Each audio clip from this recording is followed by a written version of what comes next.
Okay, continue from the previous video under the efficiency consideration. So there's a difference between the global product economy of scope and also product specific economy of scope.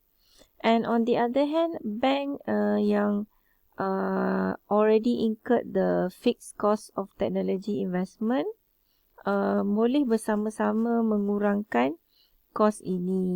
Okay, dalam keadaan economy of scale, mereka boleh spreadkan, share this cost across a greater range of volume and activities. So kalau semua bank bekerjasama memilih untuk menggunakan advanced technology, mungkin kos teknologi yang incurred akan menjadi lebih murah lah dan mampu dibebani oleh mereka. So, however, empirical studies do not indicate that large and sophisticated banks have successfully exploited such economies via international expansion. Melalui kajian yang dijalankan, ia menunjukkan bank-bank besar ini dikatakan tidak belum lagi berjaya mengeksploitasi keadaan economy of scale, melalui memindahkan cawangan-cawangan mereka ke luar negara. Also, there is little evidence bahawa banks' international expansion could have contributed to economy of scope across different business line. Dan tidak ada evidence yang kukuh menyatakan perpindahan banks secara international ini menyumbangkan kepada keadaan economics of scope. Ini mungkin disebabkan oleh beberapa faktor, especially tidak semua bank mampu untuk membina cawangan di luar negara, kan. Normally bertumpu kepada bank-bank besar sahajalah, kan.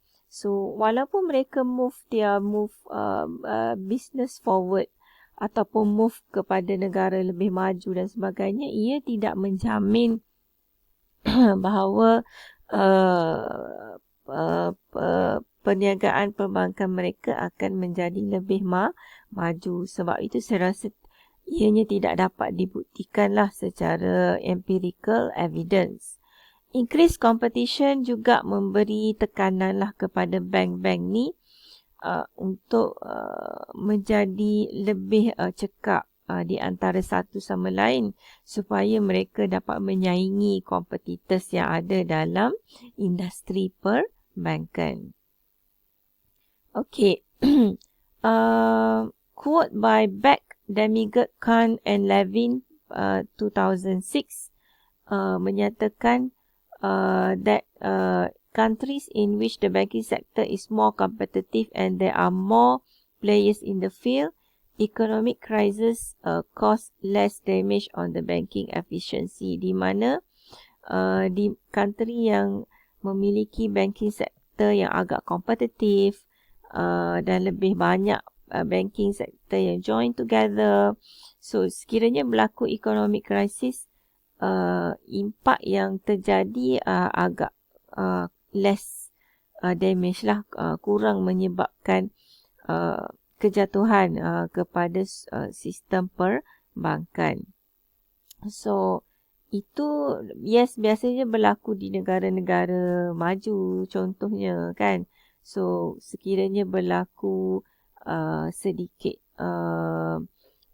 krisis ekonomi, ianya tidaklah begitu ketara menjejaskan sistem perbankan mereka. Okay, kalau mereka ada satu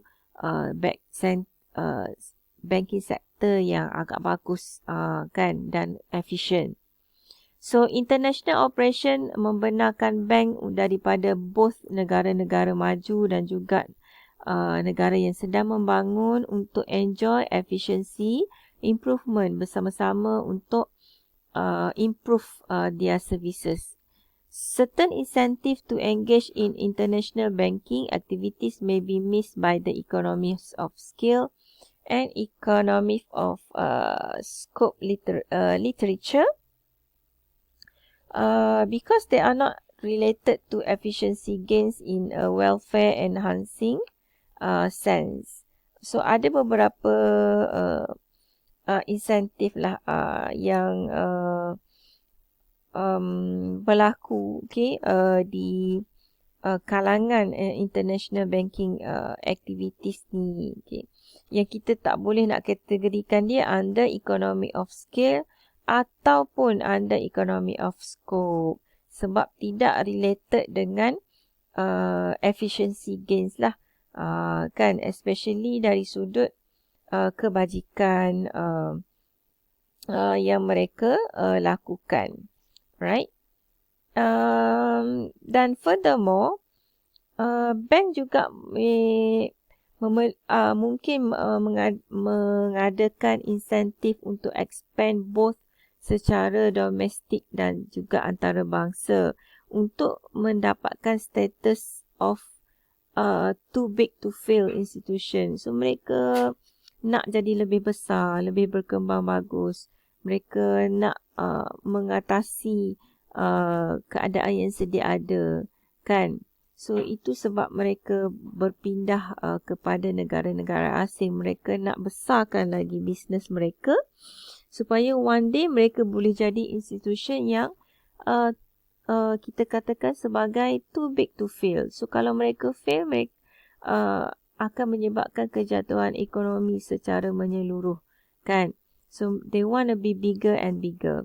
So because depositors and other investors are aware of the implicit or explicit insurance of their claims by the government, they do not need to take the bank's insolvency risk into the account. So walaupun mereka moving forward to overseas di luar negara, sometimes investor yang ada di luar sana, depositors yang ada di luar sana juga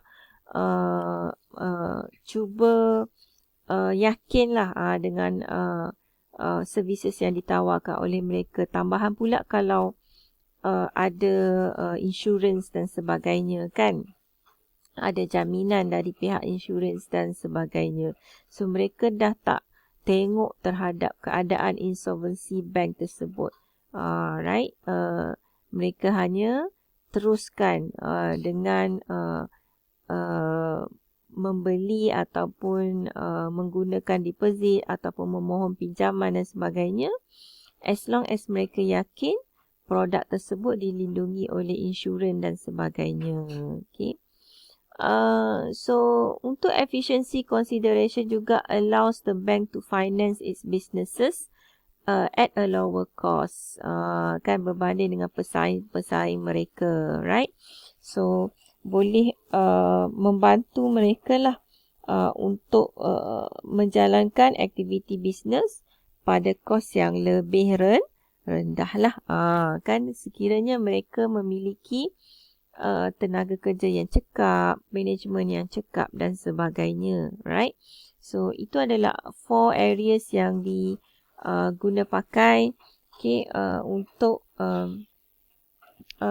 efficiency consideration, okay.